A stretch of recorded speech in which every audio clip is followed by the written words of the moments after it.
بهذا الفيديو رح نعمل وصفات التيك توك اللي طالعة ترند، وكمان بينعملوا ب10 دقايق بس، وانا رح اعملهم ليوم كامل، يعني فطور وغدا وسناك وعشاء كمان.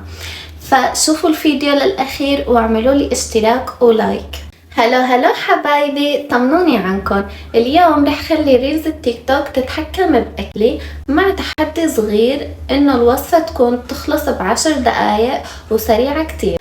فرح شوف اذا هي الوصفات بقدر طبقها ب10 دقايق او لا، او عم يضحكوا علينا. اذا زبطوا رح يكون بيرفكت. انا كتير جوعانة وبدي اجرب بوصفة الفطور، فيلا رح احط لكم اياها هون حتى نبلش فيها. حطيت بندورة وبصل وفلفلة وشوية زيت وغطيتهم، وبعدين حطيت موتزاريلا وبيض.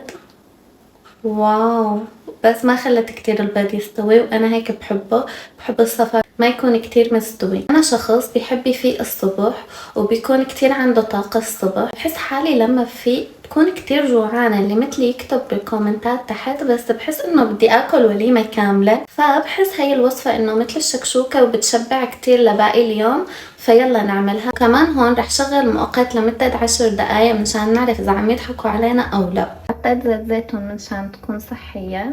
اول شي عملته هي انه ضافت البندورة، فانا رح ضيفهم البصل والفلفلة، كمان غطيتهم منشان يستووا بسرعة. اوكي، حبيت صعب التحدي بما انه البندورة تركتها تستوي وفي وقت، فقلت ليش حتى ما اعمل شي اشربه. فاسرع شي هو الكافيه، رح اعملها من غير وصفة من مخي. كافيه وحليب بسرعة، ما رح تاخد كتير وقت. يلا بينا. حط القهوة لبين ما يستوي البندورة. رح احط شوية من القهوة اللي عملتها، وبعدين الحليب اللي كنت مسخنته على جنب. واو، وبس هيك قهوتنا صارت جاهزة وباقي الفطور. هلا تقريبا بعد 5 دقايق بحسها استوت، فرح هرسها وشيل القشر كمان.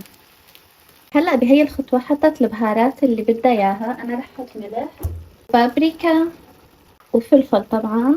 حطيت جبنة موتزاريلا، حطيتهم. لما بلشت الجبنة تذوب رح نضيف بيضتين. هيك شكل البيض بعد ما استوى. حطيت موتزاريلا وبقدونس، ولهلا باقي بس تقريبا شي نص دقيقة لحتى يخلص الوقت.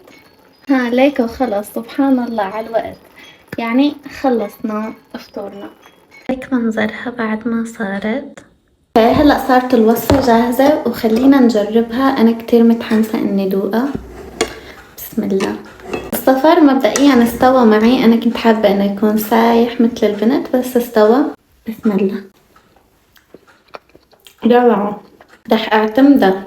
بدنا ندوق القهوة كمان، مثل اللي بالكافيهات، مثل الكابتشينو، بس هي كتير طيبة. فطور متكامل وصحي، وفي بروتينات، في خضار. الحمد لله كانت كتير وصفة موفقة. كنت مفكرة اني ما رح احبها، بس عشقتها. وطبعا لو وصفة بتنعمل ب10 دقايق طبعا رح عيدها، وبصراحة اخذت مني اقل من 10 دقايق، تقريبا 9 دقايق ونص. اوكي، وهلأ صارت تقريبا الساعة 1، فانا جعت بصراحة وصار وقت الغداء. قعدت ادور بالتيك توك شو في وصفات صحية بس بنفس الوقت بتنعمل ب10 دقايق، ولقيت هذا البرجر اللذيذ اللي رح احط لكم اياه. تعالوا نشوف كيف بينعمل. شكله بيشهي. اوكي، بالاول قطعت البصل، حطيت ملح وقلتهم، وبعدين حطيت اللحمة وحطيت عليهم تشيدر شيز. او ماي جاد، شكله مثل الماك برجر، شكله مثل البيج ماك. واو، انا كتير مشتهية على البيج ماك والصوص.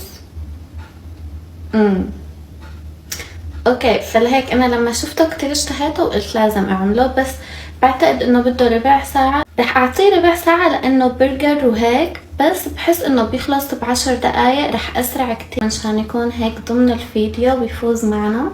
اوكي، يلا نساوي. اول شي رح شغل المؤقت، بعدين هقطع هي قالت بس تسخن حطوا شوية مي وشوفوا عملت هي الحركة معناها المقلاية جاهزة. حطيت زيت بلدي مشان يكون صحي. رح احط البصلة البرجر كمان بنفس الوقت. مثلا البرجراية على قد ما فيه شيلهم للورق. اللحم فلفل للحمة. يو جايز باقي أقل من دقيقة وحطيت الخس. شو قولتكم بلحق ولا لا؟ بدي أعمل كل شي بسرعة مشان ألحق. كيف سخنة البصلة. حط البرجر بسرعة بسرعة بسرعة بسرعة. الصوص بعدين رح سكره. بعدين رح سكره بسرعة. أوه ماي جاد أدرينالين. رح خلص خلصت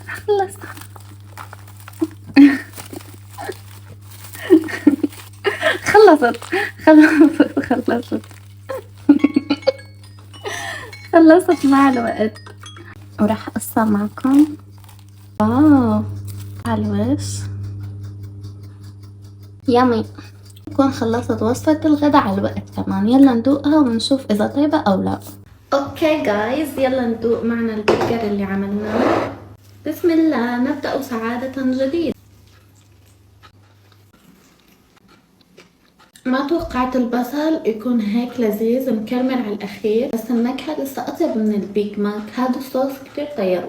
نقطة ضعف الاكل الطيب. جايز شو مستنيين؟ لازم تجربوها. لازم هي كتير طيبة. غدا بشي ساعتين رجعت شوي فقلت ما إلي غير اني اعمل سناك. وسناكي اليوم اللي اخترته يكون صحي بس بنفس الوقت مشتهية اعمله ومو متوقعة كيف رح يطلع. فاخترت هاد. حطيت بالاول جبنة بعدين شرائح بصل وحطيتهم بالفرن. كتير بسيط وكتير سهل. ما بعرف كيف الطعمة رح تطلع. خلينا نجرب سوا. جبنة البارميزان بشهي. اوكي خلينا نجربه سوا ونشوف اذا رح يطلع طيب او لا او بيستحق التجربة او لا. رح اقطع بصل هيك نص دائرة لانه رح يعذبوني اذا قطعتها دائرة كاملة. بصينية الفرن حطيت ورق زبدة ورح افرش بارميزان تشيز.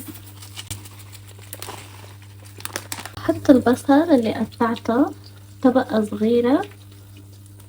رح احط السيزنينج اللي انا بدي اياه. انا حاطة فلفل بابريكا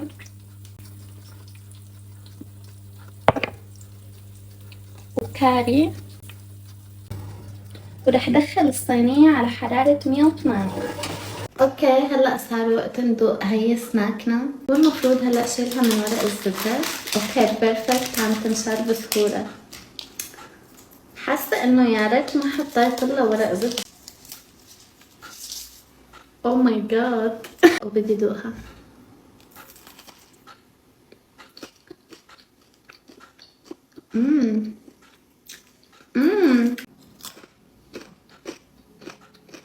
سامعين القرشة؟ طيب بما انه هلا صارت الدنيا المساء يعني صار وقت العشاء. انا بحب نام خفيفة فبحب اعمل العشاء على الساعة 6-7 ماكسيموم. فكنت عم دور بالتيك توك على وصفات لحتى اعملها على العشاء وتكون خفيفة بنفس الوقت وصحية. فلقيت هاي السلطاية اللي طالعة كتير ترند هاي الايام وحرفيا نص رفقاتي جربوها. عم شوفهم عم يقولولي فيدباك بوزيتيف عنها فقلت هي خلص. فرح احطلكن هون كيف تنعمل. كتير سهلة. هو عم يقول انه ب10 دقايق. اول شي لازم نحط الذرة بالاير فراير حتى تتحمص. بعدين قطع الخضرة بسرعة وعمل الصوص عبارة عن لبن وهي الأغراض. انا بحس ما عادي حابة اني اضيف اللبن بس خلينا نشوف. اوكي كتير بتشهي وانا اصلا شهتني مشان هيك بدي اعملها. فيلا نعملها ونشوف اذا عن جد هي قد التحدي وبتاخد 10 دقايق بس ولا حتاخد اكتر من هيك. يلا بينا. انا جاهزة يلا.